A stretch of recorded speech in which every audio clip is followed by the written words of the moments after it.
संज्ञा देखिए दो शब्द से बना है, संज्ञा दो शब्द से बना है, सम जोड़ ज्ञा, सम जोड़ ज्ञा। सम का मतलब होता है सम्यक और ज्ञा के मतलब होता है जानना।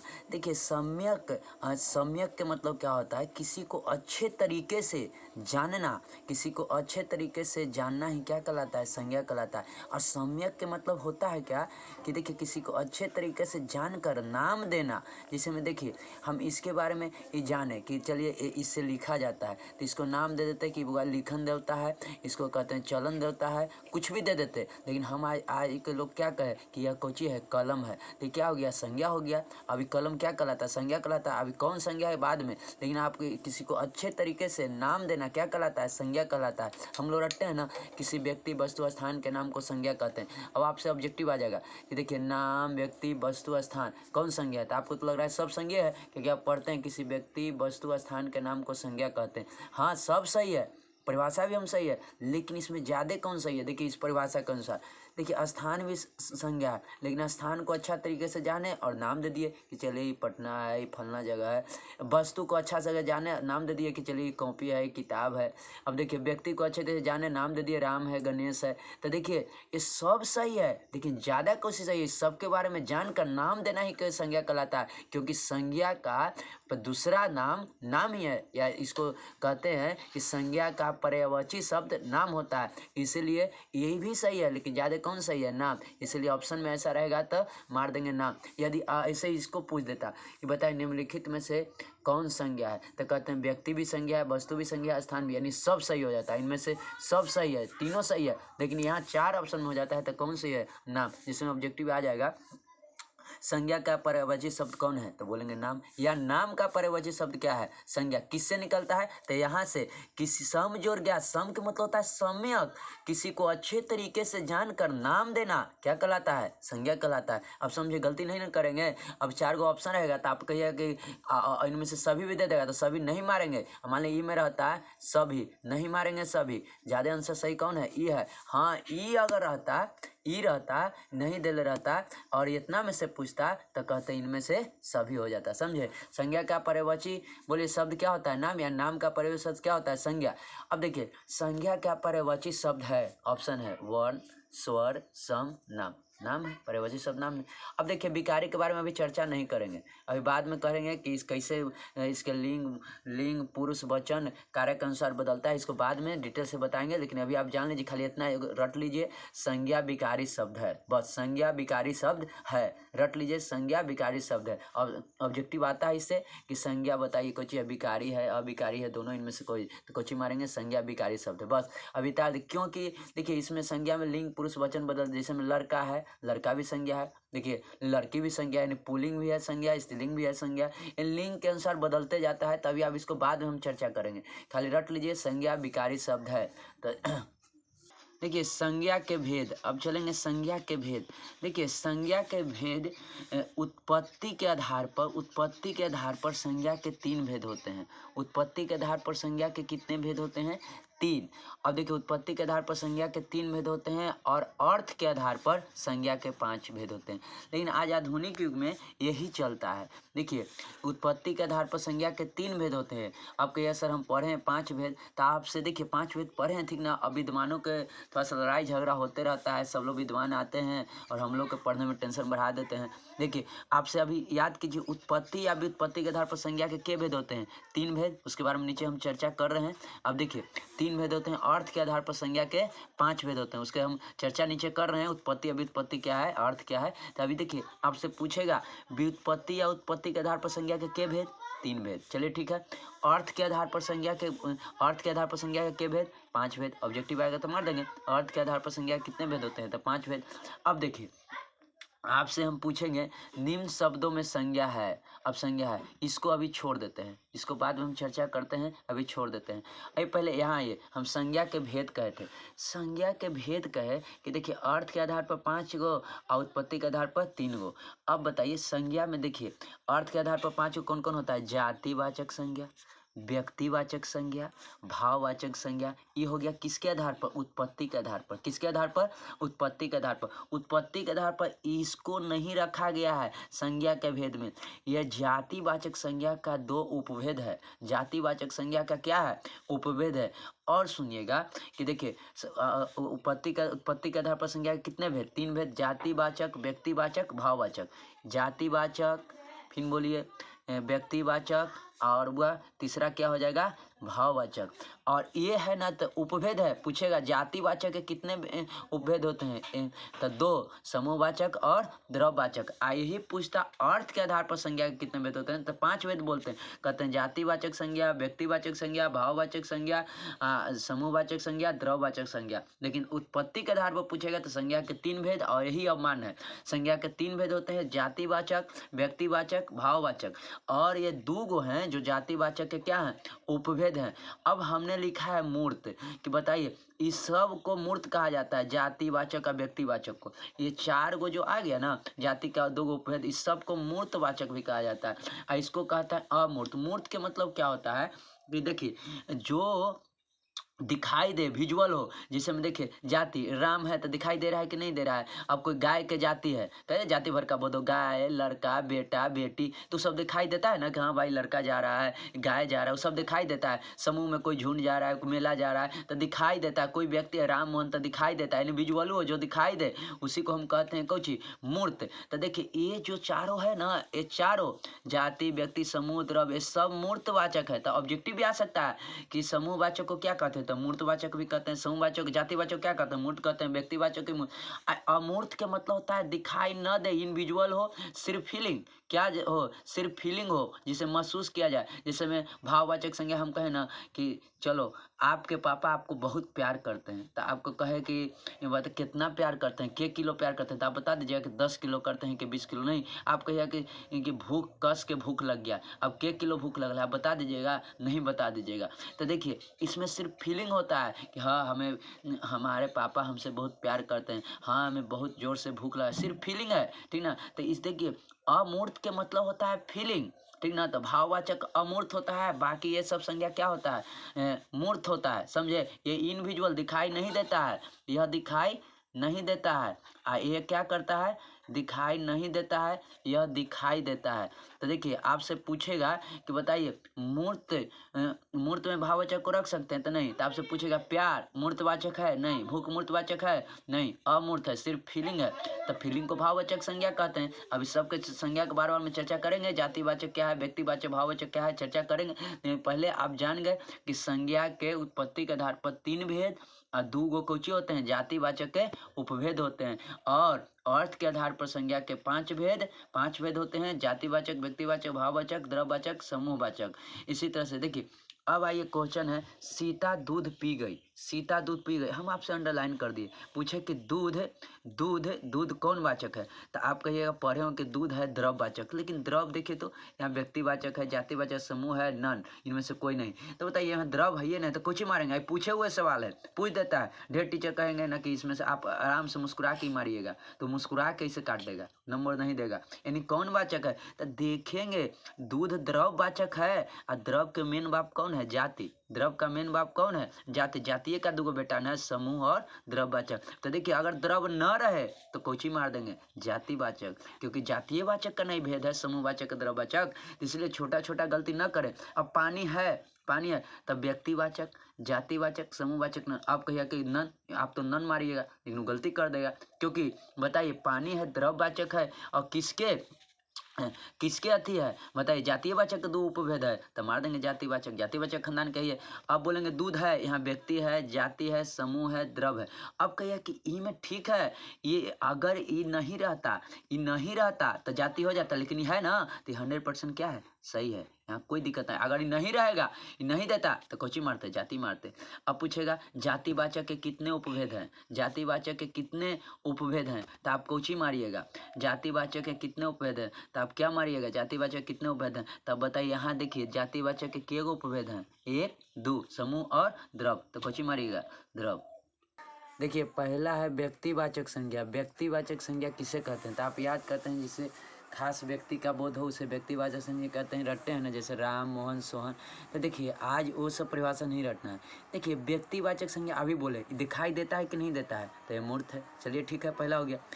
अब बताइए अर्थहीन के मतलब क्या होता है, ये बताइए। देखिए अब राम बोले, मोहन बोले, तो राम मोहन का कोई अर्थ होता है, व्यक्ति का कोई अर्थ इससे निकलेगा। जैसे में हम बोले कि देखिए आप बोलते हैं कि सोहन बोले, तो सोहन का मतलब नाम है, कोई अर्थ नहीं होता है। राम बोले नाम है, गणेश है तो राम है, उसका कोई अर्थ नहीं निकलता है, और इसीलिए ये क्या होता है, अर्थहीन होता है। ये भी समझ गए। तो व्यक्तिवाचक संज्ञा मूर्त है तो दिखाई देता है, तो मूर्त, और बोले इसका कोई अर्थ नहीं निकलता है। और देखिए अनंत के मतलब समझिए कि देखिए आपसे हम बोले कि चलिए गणेश है, तो गणेश का एक ही नाम हो सकता है, गणेश का ढेर नाम का गणेश हो सकता है, इसीलिए व्यक्तिवाचक संज्ञा अनंत होता है। अब कोई के राहुल नाम है तो राहुल एक ही नाम हो सकता है, ढेर नाम हो सकता है, इसीलिए इसको कौची बोलते हैं, अनंत भी बोलते हैं। चौथा, यह जन्म के बाद रखा जाता है। जैसे में कोई गणेश रखाया तो वो पैदा लिया होगा तब ना, जन्म लिया होगा तब ना उसको गणेश लिख रखाया होगा, कि पहले रखा गया, तो जन्म के क्या रखाया जाता है, बाद में।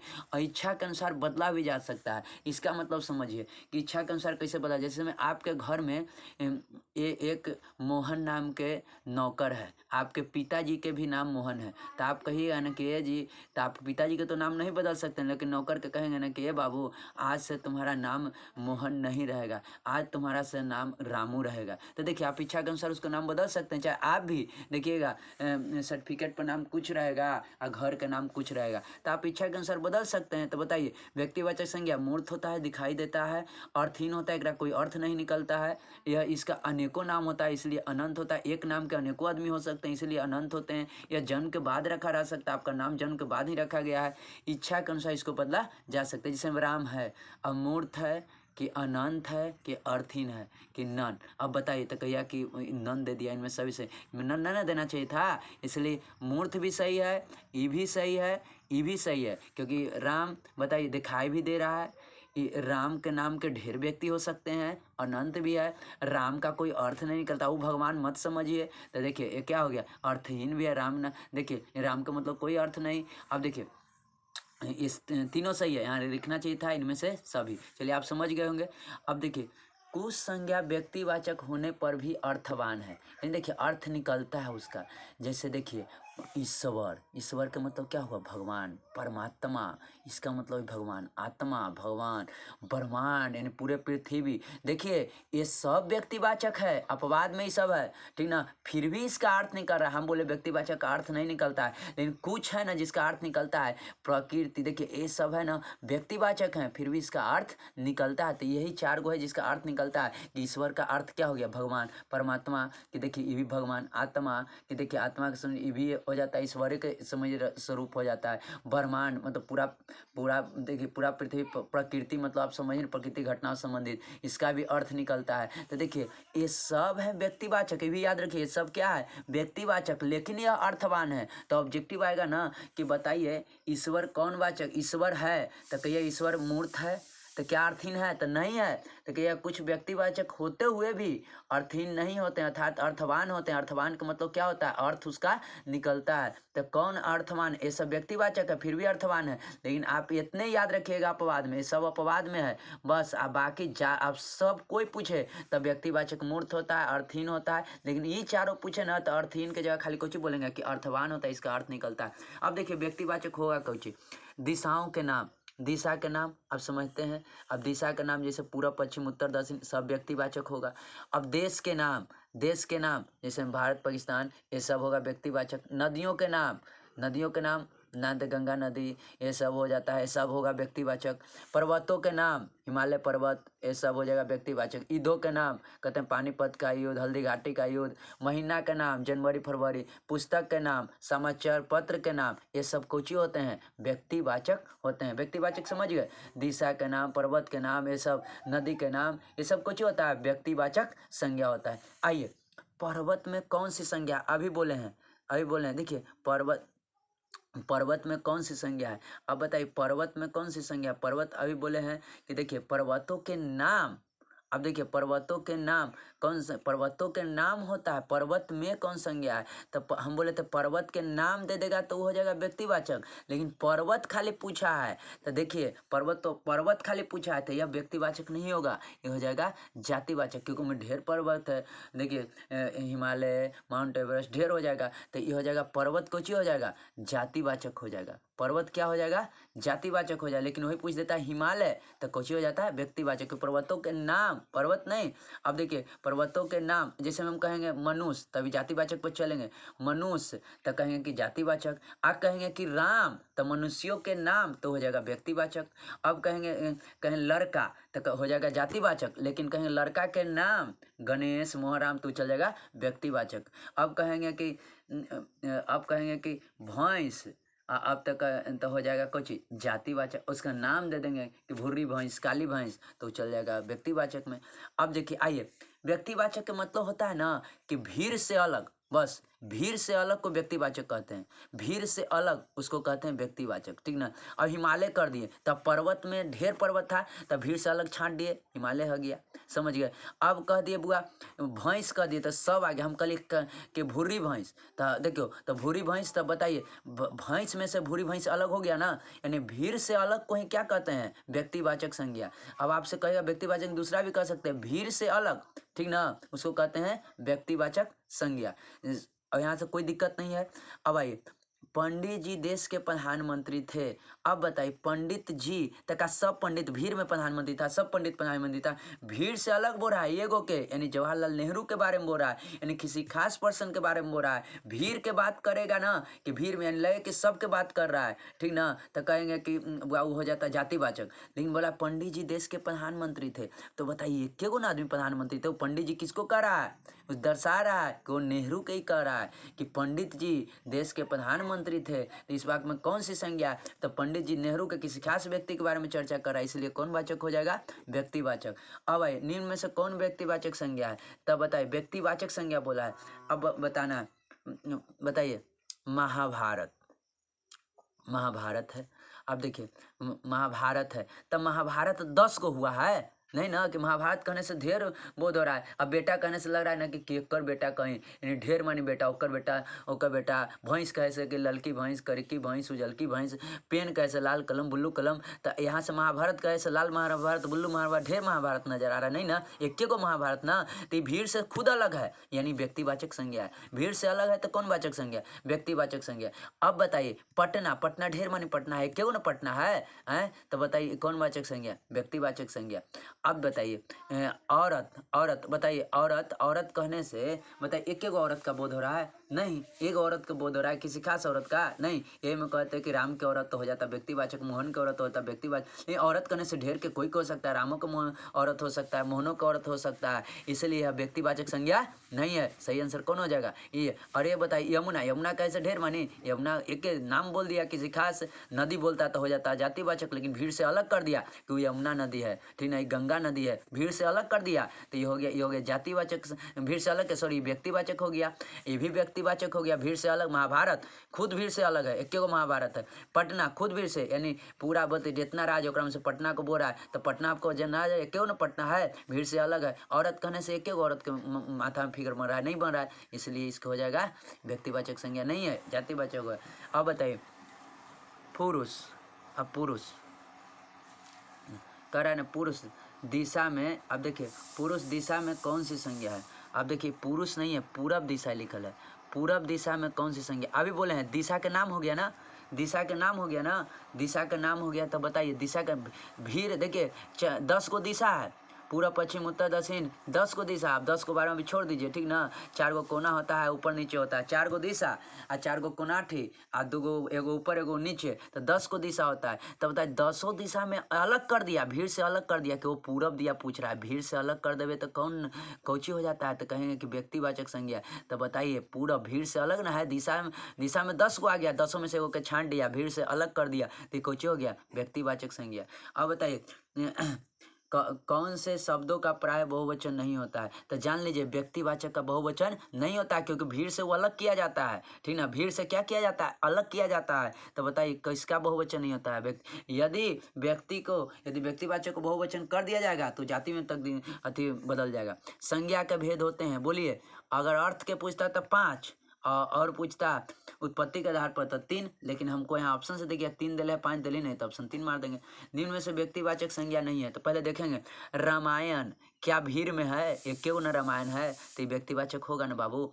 अब बताइए पटना, ढेर मानी पटना है, भीड़ से अलग है ना, तो बताइए व्यक्तिवाचक संज्ञा होगा ना बाबू। अब कौन नहीं है पूछा है, औरत अभी ना बताए, गंगा एक क्यों ना गंगा है बाबू की ढेर मानी गंगा है। औरत तो कहेंगे औरत एक क्यों औरत है, दुनिया में ढेर मानी औरत है। अब कोई कहता राम के औरत तो हो जाता व्यक्तिवाचक, मोहन के औरत तो होता व्यक्तिवाचक, समझे। लेकिन औरत तो ढेर मानी औरत, तो ये हो जाए, यही है, ये व्यक्तिवाचक संज्ञा नहीं है। अब व्यक्तिवाचक संज्ञा समझ रहे होंगे।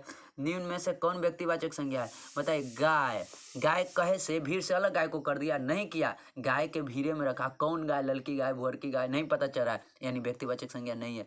पहाड़ी, पहाड़ी कहे से हमें थोड़े माथा में फिकर पड़ा, ढेर तक पर राजगीर के पहाड़ी और इन्होंने के पहाड़ी, ढेर के पहाड़ी आ जाएगा। तो बताइए को पहाड़ी नजर आ रहा है? नहीं। तो बताइए ये सबको भीड़ में है। अब ताजमहल कहे से माथा में आपको फिगर बना हो, ताजमहल तो 10 गो ताजमहल एक गो ना है, तो ही है कौन? जातिवाचक संज्ञा। अब आम कहेगा तो आम कहे से एक गो आम, मलदहवा आम, मिठकी आम, फिर हो जाता है ढेर तरह के आम के प्रकार होता है, तो हमरा उतना मालूम नहीं है। देखिए आम के ढेर तरह के प्रकार होता है, समझे।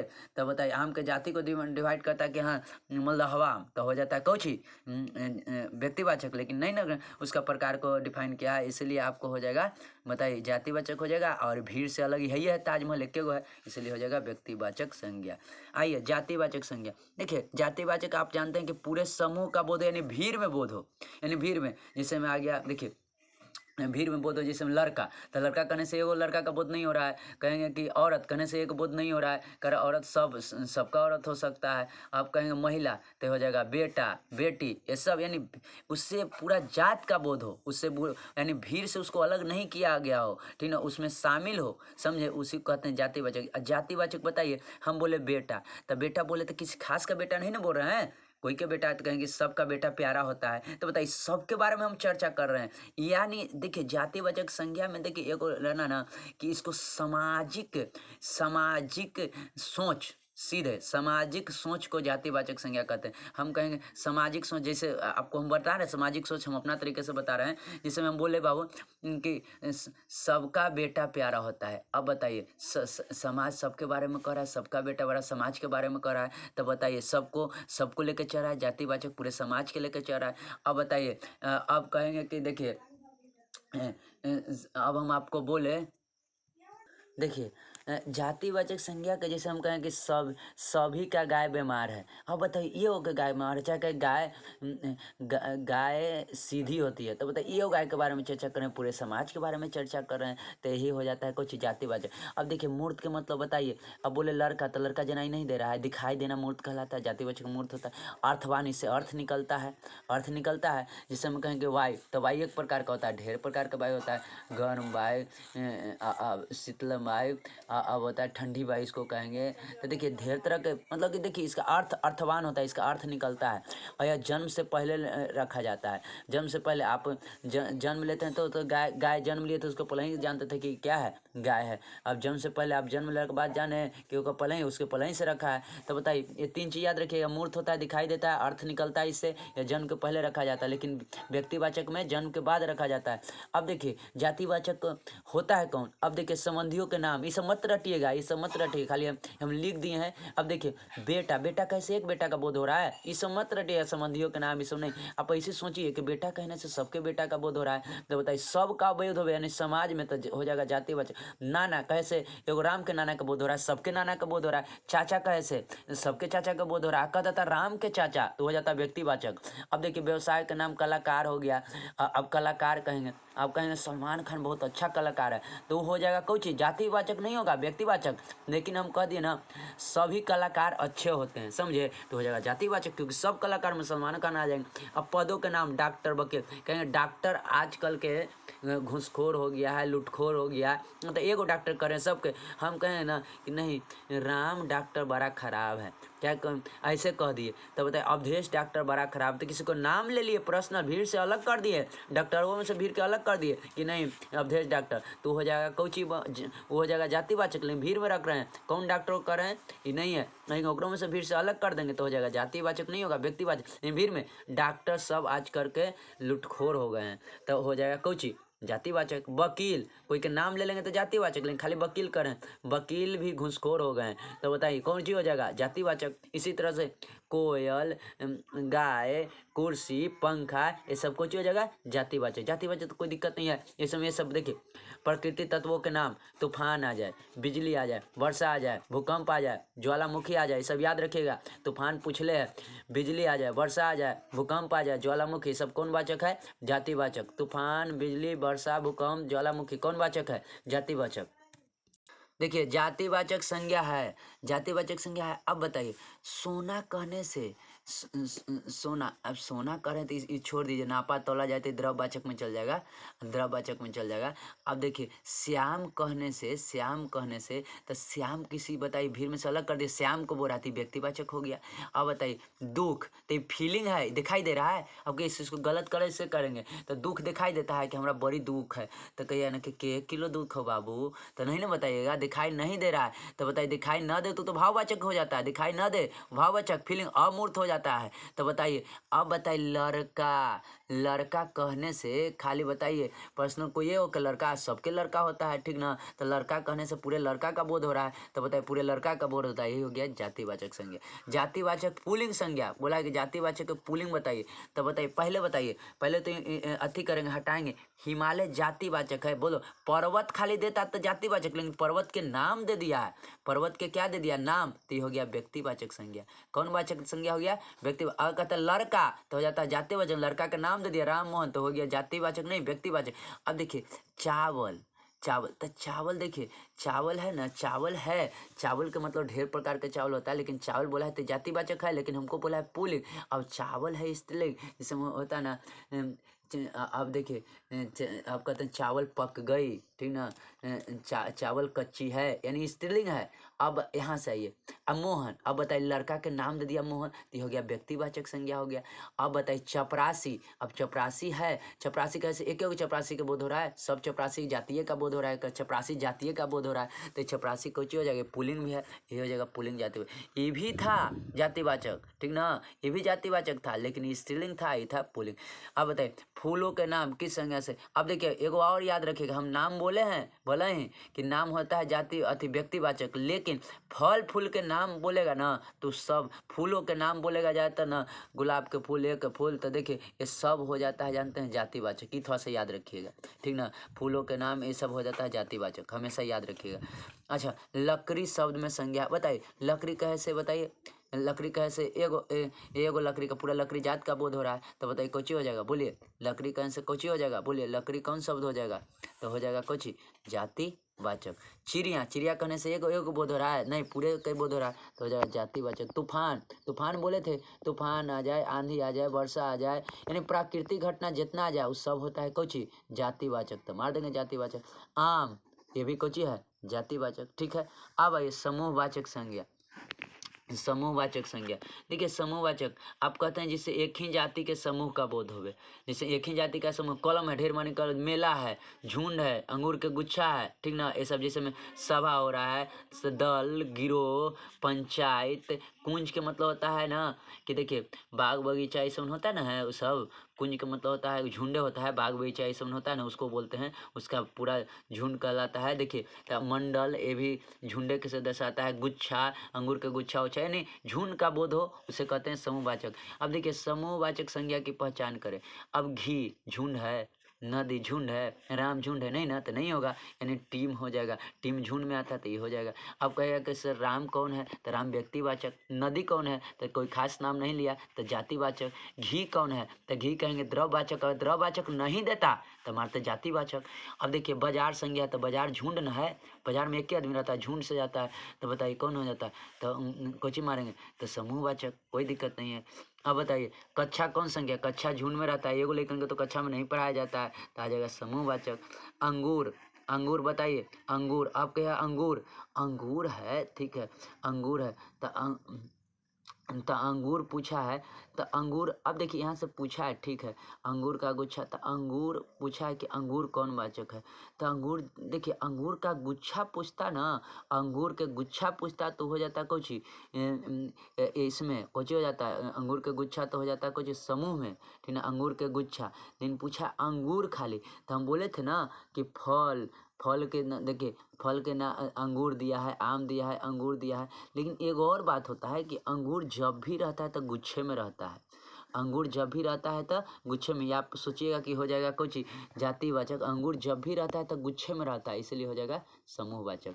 कुंज, ये भी झुंड है, बाग बगीचा के झुंड है, तो ये भी हो जाएगा समूहवाचक। आइए द्रववाचक संज्ञा, आइए द्रववाचक संज्ञा या पदार्थवाचक संज्ञा सुनिए, जिसे नापा या तौला जाए, ठीक ना, उसे द्रववाचक संज्ञा कहते हैं, ऐसे पदार्थवाचक भी कहते हैं। अब देखिए लोहा को नाप तौल सकते हैं, सोना को नाप तौल सकते हैं, अब दूध को भी नाप तौल सकते हैं, पानी को भी नाप तौल सकते हैं, तेल को, तेजाब, सबको नाप तौल सकते हैं। अब जाइए सोना चांदी, कौन सी संज्ञा, सोना चांदी को नाप तौल सकते हैं कि नहीं सकते हैं, तौलते हैं, तौलने के नहीं मिलता है सोना चांदी, तो बताइए कौन वाचक हो जाएगा, बोलिए। तो ई में हम कहेंगे सर द्रववाचक, लेकिन देखिए इनमें द्रव देवे नहीं किया है, तो किसको मारेंगे, तो हम बोले थे कि बताइए जाति का दो गो उपभेद होता है, ठीक ना, द्रववाचक और समूहवाचक। तब बताइए इ नहीं दिले है, इ द्रव नहीं दिले, लेकिन एक बाबू के दिले है ना, तो हो जाएगा ये। अब बताइए पानी कौन सी संज्ञा है, तो अबरी दिले जातियो है, द्रवो है, लेकिन अभी तो नहीं दिया है तो मार देंगे। अब चलिए भाववाचक संज्ञा, देखिए ये है से मेन पूछता है भाववाचक संज्ञा। भाववाचक संज्ञा अमूर्त होता है, अमूर्त के मतलब दिखाई नहीं देता है, भाववाचक संज्ञा अमूर्त होता है यानी दिखाई नहीं देता है, या अर्थवान होता है, अर्थ निकलता है, या आंतरिक रूप से यानी अंदर, यानी दिखाई नहीं देता है। जिस संज्ञा से पदार्थ में पाए जाने वाले गुण धर्म दशा व्यापार का बोध हो, इससे तो परिभाषा है, उसे भाववाचक संज्ञा कहते हैं। देखिए ये भाववाचक संज्ञा एक फीलिंग है, ठीक ना, ये महसूस किया जा सकता है, यह अमूर्त होता है, दिखाई नहीं देता है, इससे अर्थ निकलता है, यह आंतरिक रूप से होता है। जैसे हमें प्यार दिखाई दे रहा है, कहें कि हमारे पापा बहुत प्यार करते हैं, तो दिखाई दे रहा है कि 1 किलो प्यार कर रहे हैं। भूख, आपको कस के भूख लगल है, तो दिखाई दे रहा है कि 10 किलो है, 20 किलो है। प्यास लगल है, अब बताइए दिखाई नहीं ना दे रहा है, हाँ फीलिंग हो रहा है कि हमें कस के प्यास लग रहा है। अब बल, आप कहेंगे हमारा बड़ी ताकत हो, तो कोई कहे कितना 60 किलो ताकत हो कि 2000 किलो ताकत हो, नहीं ना, बताइए बुद्धि हम बहुत तेज हैं, कितना तेज हैं, बताइए इसको नाप तोल सकते हैं, नहीं ना, सिर्फ फीलिंग है कि हम बहुत तेज हैं। ये नींद आ रहा है, के किलो नींद आ रहा है नहीं पता चल रहा है, बताइए सिर्फ फीलिंग है कि चलो रोग होल है, अब देखिए नहीं अब दरिद्रता होगा, ये सब कुछ यानी फीलिंग को ही हम कुछ कहते हैं भाववाचक संज्ञा। अब देखिए भाववाचक संज्ञा 2 प्रकार का होता है, एगो स्वतंत्र रूप होता है जिसको मूल रूप भी कहते हैं, रू रूप, यानी देखिए स्वतंत्र रूप या मूल रूप या रू रूप, और दूसरा होता है यौगिक रूप या समिश्र रूप। इसके बारे में अभी बता रहे हैं, तुरंत बता रहे हैं। यानी भाववाचक संज्ञा के रूप होते हैं, 2 रूप, एक स्वतंत्र रूप, एक यौगिक रूप, बता रहे हैं तुरंत। भाववाचक संज्ञा के स्वतंत्र रूप या मूल रूप, देखिए या रू रूप, यानी याद रखिए स्वतंत्र रूप का ही नाम है, इसको ऑब्लिक के चिन्ह है, मूल रूप या रू रूप, यानी तीनों एक ही नाम है। कैसे घर का नाम रहता है, कोई के रहता है राम, तो घर में ओकरा नाम रहता है और वगैरह, ठीक ना। अब देखिए तो एक 3 नाम है, स्वतंत्र रूप, मूल रूप या रू रूप। देखिए ऐसे भाववाचक संज्ञा के नाम प्रत्यय का प्रयोग नहीं होता, इसका मतलब समझिए, प्रत्यय जो बाद में लगता है, ठीक ना, एकरा में कुछ नहीं लगता है, एकदम चुपचाप रहता है, ठीक ना। अब देखिए चुपचाप, एकरा में देखिए कोई प्यार, कोई अंत में कुछ लगल है, तो एकरा में कोई चीज़ स्वतंत्र है, अंतिम प्रत्यय जो अंत में लगता है, ठीक ना। जैसे मैं आपको कहें, देखिए लालू, तो लालू कहे तो कुछ पता तो नहीं ना चल रहा है, यादव कह दे, ओहो लालू यादव, तो ये पढ़ते लग गया ना, यादव पढ़ते हैं, तो यही को जो बाद में लगता है ना उसी को क्या कहते हैं, पढ़ते कहते हैं, बाद में लगता है उसी को पढ़ते कहते हैं। इनमें कुछ लगल है नहीं, यानी स्वतंत्र रूप से भूख कुछ लगल है बाद में नहीं, दुख कुछ लगल है बाद में नहीं, क्रोध कुछ लगल है बाद में नहीं, लगल है नहीं, तो बताइए प्यार, भूख, दुख, क्रोध, ये सब प्यार, भूख, दुख, क्रोध, ये सब कौन वाचक है? भाववाचक है, क्योंकि फीलिंग हो रहा है। लेकिन भाववाचक में पूछ देगा कि कौची है, स्वतंत्र रूप है कि स्वतंत्र रूप है कि यौगिक रूप है, स्वतंत्र रूप है कि यौगिक रूप है, तो ये सब कौची रूप है? स्वतंत्र रूप, क्योंकि इसमें कुछ प्रत्यय का प्रयोग नहीं किया गया है। इसमें यहाँ ये यौगिक रूप किसे कहते हैं? इसके नाम प्रत्यय का प्रयोग होता है, जाए तो ता हट पन पाई लग जाए तो भाववाचक। जिसमें सुंदरता, देखो तो ता लगल है, सुंदर में ता लगल है, यौगिक जुटल है कि नहीं जुटल है? अब देखिए फाइल से जुटल है कि नहीं जुटल है, तो कहेंगे ना सुंदरता, तो बताइए ये है भाववाचक संज्ञा, लेकिन ये कौची है बुआ? बताइए यौगिक रूप में पढ़ते लग गया है। सौंदर्य लगल है ना, सुंदर में यह जुड़ा है, सुंदर में यह जुड़ा है, सुंदर में यह जुड़ा है, सुंदर जोड़ यह सौंदर्य होता है। मधुरता ता लगल है बाबू, ठीक ना, तो कहेंगे कि यह कौन रूप है? स्वतंत्र रूप नहीं है, यौगिक रूप है। अब बताइए माधुर यह लगल है, मधुर से हुआ माधुर। लड़कपन पन लगल है, इस समय पढ़ते जुटल है, तो कहेंगे सीधे आप देहाती भाषा में याद करें, छूछे त स्वतंत्र, छूछे त स्वतंत्र, आ सटल रहे त यौगिक रूप, सटल रहे कोई चीज त यौगिक रूप। अब देखिए लड़कपन, लड़कपन छूछे न है, तो कहेंगे कि यह भाववाचक संज्ञा है। कौन? भाववाचक का दूसरा रूप है यौगिक रूप। अब बताइए घबराहट हट लगल है, तो यह भाववाचक का दूसरा रूप है, ठीक है, यौगिक रूप। अच्छाई आई लगल है, आई लगल है, तो भाववाचक का दूसरा रूप यौगिक रूप। और सुनिए एक और बात याद रखिएगा, यह जहाँ लगता है वहाँ ता नहीं लगता, आ ये जहाँ रहता है वहाँ ता लगता है। जैसे हम देखिए मधुर जोड़ यह, तब माधुर हो गया, यौगिक हो गया, ठीक है। सुंदर जोड़ या सुंदर हो गया। आप कहेंगे कि कौन रूप? यौगिक रूप हो गया, ये भी यौगिक रूप, स्वतंत्र रूप नहीं है, भाववाचक संज्ञा। अब देखिए यहाँ है मधुरता, यह के बाद ता आयल है ना, तो कहें कि ये गलत है, भाववाचक संज्ञा नहीं हो, क्योंकि यह के बाद ता नहीं आता है। छोटा छोटा बात याद रखिए, यह के बाद ता है ना, सुंदरता नहीं लिखाएगा, गलत है। अब कैसा राष्ट्रीयता भी यह के बाद ता है, नहीं, यहाँ राष्ट्रीयता ये के बाद लिखा है, राष्ट्र मूल शब्द के बाद ई है, ये के बाद ता, ये सही है, समझे, क्योंकि बोले थे ना ये के बाद ता लगता है। आइए भाववाचक संज्ञा का निर्माण, भाववाचक संज्ञा समझ गए ना, दो रूप होता है, स्वतंत्र रूप और यौगिक रूप। अब कहेगा प्यास, कोई सटल उटल न है, तो कहेंगे स्वतंत्र रूप। अब कहेंगे घबराहट, घबराहट, अब कहेंगे सटल है ना हट, तो कहेंगे यौगिक रूप। अब आइए मेन रूप है, देखिए भाववाचक संज्ञा का निर्माण 5 प्रकार से किया जाता है। अब देखिए जातिवाचक से, देखिए सर्वनाम से किया जाता है, विशेषण से किया जाता है, क्रिया से कहा जाता है। अब सब के ऊपर बताएंगे बाद में, अभी नहीं, लेकिन ये जातिवाचक तो पढ़ा दिए हैं। अब सर्वनाम नहीं, सर्वनाम संज्ञा के बाद पढ़ाएंगे, विशेषण पढ़ाएंगे। लेकिन देखिए आपसे ये ऑब्जेक्टिव आता है, भाववाचक संज्ञा का निर्माण के गो से होता है, तो कहिए कि 5 गो से होता है। केकरा से? जातिवाचक से, सर्वनाम से, विशेषण से, क्रिया से, अवयव से। यदि याद रखिए अवयव का मतलब होता है जिसका नाश न हो, इसको भी बताएंगे, लेकिन अभी आप मत याद, अवयव जान लीजिए, अभी एक के बार नहीं, लेकिन सब के बारे में आपको 13 वीडियो जाएगा, आई सब जान जाइएगा, सब ग्रामर का, उतने में आपको क्लियर हो जाएगा। जातिवाचक सर्वनाम से बनाया जाता है, विशेषण से बनाया, क्रिया से, अवयव से, याद रहेगा ना। यानी भाववाचक संज्ञा के प्रकार से बनाया जाता है? 5 प्रकार से, जाति, सर्वनाम, विशेषण, क्रिया, अव्यय। आइए जातिवाचक से भाववाचक। अब देखिए जातिवाचक से भाववाचक कैसे बनता है। देखिए मानव है जातिवाचक, एकरा में ता लग गया, ती बन गया भाववाचक। अब देखिए मानव जोड़ता, तो देखिए मानव, अब पूछेगा मानव है जातिवाचक, मानव से मानवता, तो हो गया भाववाचक, ता लग गया भाववाचक। मित्र है जातिवाचक, लेकिन ता लग गया तो हो गया भाववाचक। ये सब मत याद रखिए, ता लगे आप। अब देखिए प्रभु है जातिवाचक, लेकिन प्रभुता हो गया भाववाचक। पशु है जातिवाचक, लेकिन पशुता हो गया भाववाचक। अब देखिए पशु है जातिवाचक, पशुत्व हो गया कौन? भाववाचक। मनुष्य है जातिवाचक, लेकिन मनुष्यत्व हो गया कौन चीज? भाववाचक। कवि है जातिवाचक, कवियत्व हो गया भाववाचक। गुरु है जातिवाचक, गुरुत्व हो गया भाववाचक। देखिए लड़का, पन से भी भाववाचक बनता है, लड़का है जातिवाचक, लड़कपन हो गया भाववाचक। बच्चा है जातिवाचक, बचपन हो गया भाववाचक। बोलिए भक्त है जातिवाचक, भक्ति हो गया भाववाचक, याद रखिएगा ध्यान से, भक्ति कौन वाचक है? भाववाचक है। अब देखिए नौकर है जातिवाचक, नौकरी हो गया भाववाचक, ये भी याद रखिएगा, ठीक है, नौकर से बना है, नौकरी है भाववाचक। चोर है, देखिए चोर है जातिवाचक, आई चोरी हो गया भाववाचक, ये सब याद रखिएगा, ये सब पूछ देता है, चोरी कौन है? भाववाचक। अब बूढ़ा है जातिवाचक, अब बूढ़ा पे ही तो पा लग रहा है, तो समझ ही जाएगा ये है भाववाचक, यहाँ तक कोई दिक्कत नहीं है। अब देखिए ये समझ गए ना, देखिए ता हट पन पाई सब लग रहता है तो भाववाचक। अब इस सर्वनाम से, अब इस सर्वनाम अभी जानिए नहीं कि क्या है, बाद में जान लीजिएगा। अब देखिए अभी अपना सर्वनाम है, और सर्वनाम के बारे में पढ़ाएंगे जी, आपको समझ में आएगा। लेकिन आप देखिए अपना सर्वनाम है, तो लग गया ना, तो लग गया ना, बोलो ये सब लग गया, फाजुल लग गया कि नहीं लग गया, अंत में लग गया ना। अब देखिए मतलब कहेंगे कि अपना है सर्वनाम, अभी मत जानिए, ये अपना तो भाववाचक संज्ञा। निज है सर्वनाम, निजत्व हो गया भाववाचक संज्ञा। स्व है सर्वनाम, स्वत्व हो गया भाववाचक संज्ञा। अब बताइए पन है सर्वनाम, सॉरी पन नहीं, पन तो ये पढ़ते लग रहा है अंत में। अपना है सर्वनाम, अपनापन हो गया कुछ भाववाचक संज्ञा। पराया है सर्वनाम, परायापन, पन लग गया, ये हो गया भाववाचक संज्ञा। अहम है सर्वनाम, पूछता है, समझे, अहम है सर्वनाम, अहंकार हो गया कुछ भाववाचक संज्ञा। सर्व है सर्वनाम और सर्वस्व हो गया भाववाचक संज्ञा। समझ में आ गया भाववाचक संज्ञा। चलिए विशेषण से भाववाचक संज्ञा। अब विशेषण से भाववाचक संज्ञा देखिए जैसे, अब विशेषण के बारे में भी बोल रहे कि सब बार मत जाइए। अभी आप यहाँ देखिए साफ है विशेषण। अब विशेषण को कैसे पता करते हैं, कैसा लगा के पूछिएगा, कैसा, वह कैसा है, साफ है तब विशेषण का पता चलता है, ठीक ना। तो कैसा मतलब क्रिया में कैसा लगा के पूछिएगा तो विशेषण का पता चलता है। तो साफ है विशेषण और सफाई है कोई चीज भाववाचक संज्ञा। अच्छा वह कैसा लड़का है, तो अच्छा लड़का है, तो देखो कैसा अच्छा हो गया विशेषण, ठीक ना। ये अच्छाई कोची हो गया भाववाचक संज्ञा। बोलो खट्टा, आम कैसा है, खट्टा है, तो कैसा से जो उत्तर मिलता है उसको कहते हैं विशेषण, और खट्टा से बना खट्टास, ये हो गया भाववाचक संज्ञा।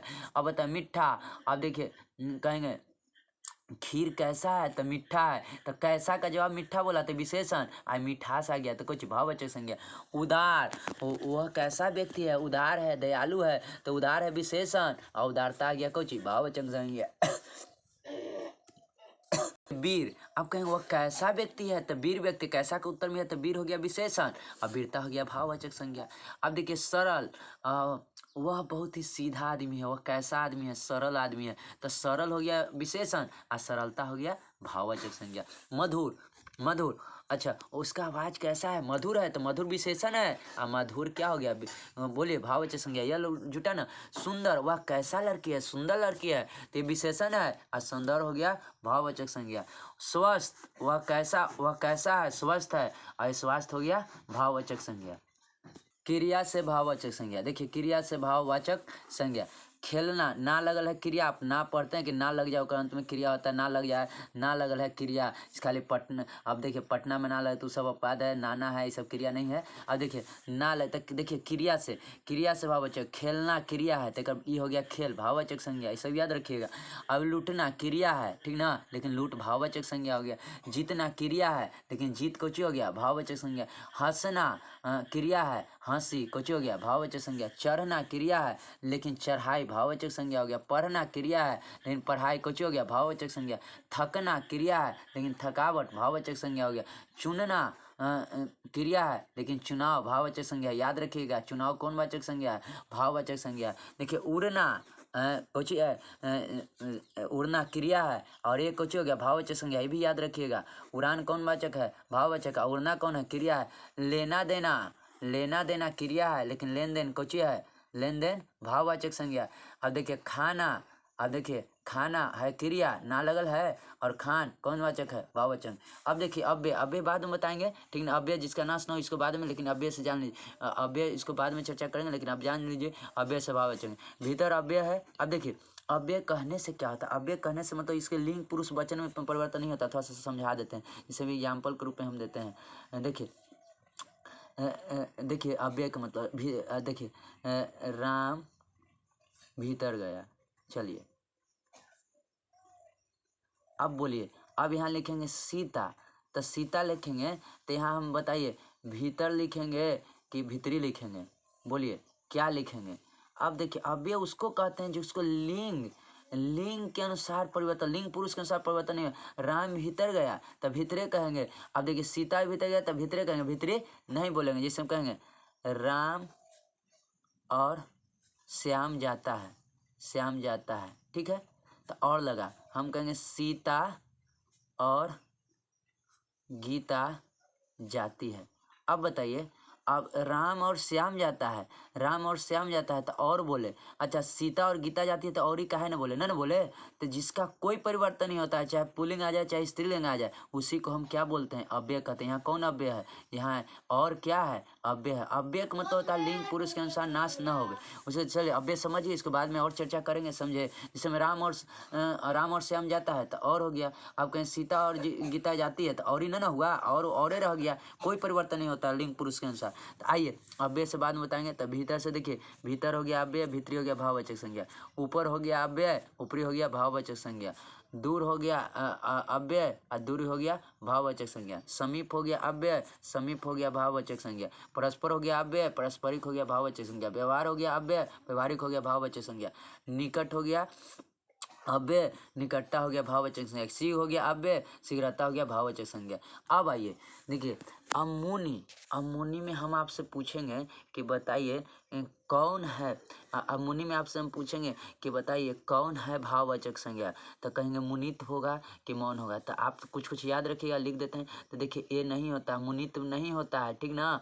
मुनि के मतलब होता है कि मौन रूप, यानी मौन रूप से तपस्या करना, इसलिए इसका भाववाचक मौन होता है। यानी मुनि का भाव क्या होता है, मौन। मौन है तो मुनि का रूप ले है, एकदम शांत है। अब देखिए सीता, तो सीता के देखिए शीतता नहीं होगा, शीतत्व होगा। राम में, क्योंकि नाम में हमेशा त्व लगता है, क्या लगता है, रामत्व, गणेशत्व, ठीक ना। शीतता नहीं होगा, यानी सीता से कुछ भाववाचक बनेगा शीतत्व। अब देखिए शिव से शैव नहीं होगा, शिव से क्या होगा, शिवत्व होगा, ये गलत है। अब चलिए यहाँ से हो गया बाबू। अब आइए देखिए, कभी कभी व्यक्तिवाचक का प्रयोग जातिवाचक में होता है। अब कभी कभी व्यक्तिवाचक का प्रयोग जातिवाचक में। अब बोलिए रावण तो एक गो है, तो कहिए रावणों से बचो, ये व्यक्तिवाचक होना चाहिए था, लेकिन नहीं, रावणों से बचो। अब रावणों से बचो, अब वो रावण के नहीं, कहीं वैसा वैसा ढेर रावण से कर रहा है कि बताइए आज श्रीलंका में जो रावण था, कि वैसा वैसा रावण आज हियो है, तो कि वैसा वैसा रावणों से बचो, यानी ढेर माने रावण के चर्चा कर रहा है, समझे। तो कभी कभी व्यक्तिवाचक, इसको ढेर मानी बहुवचन इसको बोले थे ना, व्यक्तिवाचक को बहुवचन कर देवे तो जातिवाचक हो जाता है।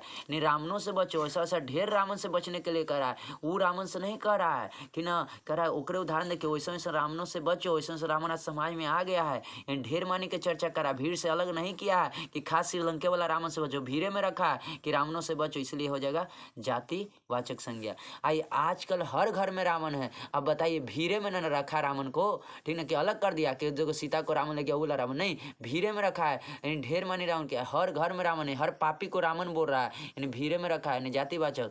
रावण एक राजा था, रावण एक राजा था, हाँ, इस श्रीलंका वाला के बात कर रहा है कि रावण एक क्या है, राजा था, स्वयं प्रतापी राजा था। तो ये हो जाएगा एक श्रीलंका वाला रावण का जो सीता का हरण किया उससे चर्चा कर रहा है, इसलिए हो जाएगा व्यक्तिवाचक।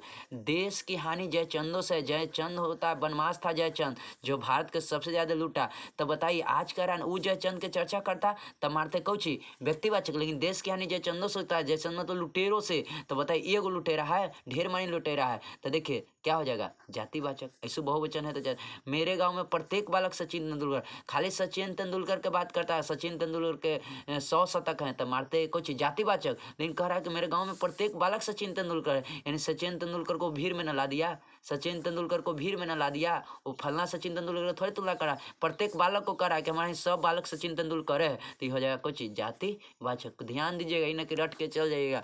अब व्यक्तिवाचक का बहुवचन कुछ होता है जातिवाचक। देखो बहुवचन, इसको सचिन को बहुवचन कर दिया, मेरे प्रत्येक गांव में प्रत्येक बालक सचिन तेंदुलकर है, तो एगो नहीं। अब ढेर। अब पंडित जी देश के प्रधानमंत्री थे, अब पंडित जी देश के प्रधानमंत्री, सब पंडित जी प्रधानमंत्री थे नहीं ना, एगो नेहरू के बारे में बात कर रहा है, तो हो जाएगा व्यक्तिवाचक, समझे, थोड़ा सा ध्यान रखिए। अब बापू राष्ट्रपिता थे, अब बताइए सबके बापू राष्ट्रपिता थे, यानी महात्मा गांधी के बात कर रहा है, किसी एक व्यक्ति के बात कर रहा है, तो व्यक्तिवाचक। अब पंडित जा रहे हैं, अब बताइए पंडित जा रहे हैं, अभी जा रहे हैं, यानी अभी जा रहे हैं, पंडित जा रहे हैं, तो ढेर पंडित जा रहा है, ठीक ना, थोड़े कर रहा है कि एक कहता है पंडित जी प्रधानमंत्री थे, यानी जवाहरलाल नेहरू के वही नहीं वो प्रधानमंत्री हुए थे, पंडित जाता है, ढेर मान पंडित जा रहा है, यानी पंडित के जात जा रहा है, कोई बात नहीं, जा रहा होगा कहूँ पिंड उंड खाए पिए अपना काम क्रिया होगा, तो बताइए हो जाएगा जातिवाचक। अब बालकों के अच्छाइयों को अपनाना चाहिए। देखो बुआ, अच्छाइयों को बात सुनिएगा, भाववाचक हमेशा एक वचन होता है, और भाववाचक को यदि बहुवचन कर दिया जाए, तो जातिवाचक में बदल जाता है। बालकों को अच्छा विशेषण है, अच्छा क्या है, विशेषण है, अच्छा से अच्छाई क्या बना, भाववाचक, लेकिन एक वचन अच्छाइयों कर दिए तो बहुवचन हो गया। तो बहुवचन जब होता है, भाववचन अगर बहुवचन हो जाता है तो उसको कहते हैं जातिवाचक हो गया, ठीक ना। भाववाचक को अगर बहुवचन कहते हैं जातिवाचक। देखिए राम बुराइयों से बच दो, अब बुरा विशेषण है, वह कैसा है, बुरा है। बुरा से बना बुराई, बुराई हो गया भाववाचक संज्ञा, लेकिन बुराइयों यानी इसको बहुवचन कर दिए तो बोले थे भाववाचक को यदि बहुवचन कर दिया जाता है तो कुछ ही बदल जाता है, जातिवाचक। बताइए यहाँ अच्छाइयों कौन वाचक हो गया, तो कहिए नहीं भाववाचक नहीं है, अच्छाई रहता खाली, अच्छा से अच्छाई तो भाववाचक, नहीं अच्छाइयों कर दिया तो कुछ हो गया जातिवाचक। अब बुराइयों कर दिया तो बुराई रहता तो भाववाचक, लेकिन बुराइयों कर दिया तो कुछ हो गया जातिवाचक। समझ गए, कोई दिक्कत नहीं है। अब इसका प्रैक्टिस अगला वीडियो ना देंगे, वो 10 मिनट का रहेगा। प्रैक्टिस में करीब 100 गो संज्ञा से सवाल करा देंगे, आपको कोई दिक्कत नहीं होगा। ठीक है।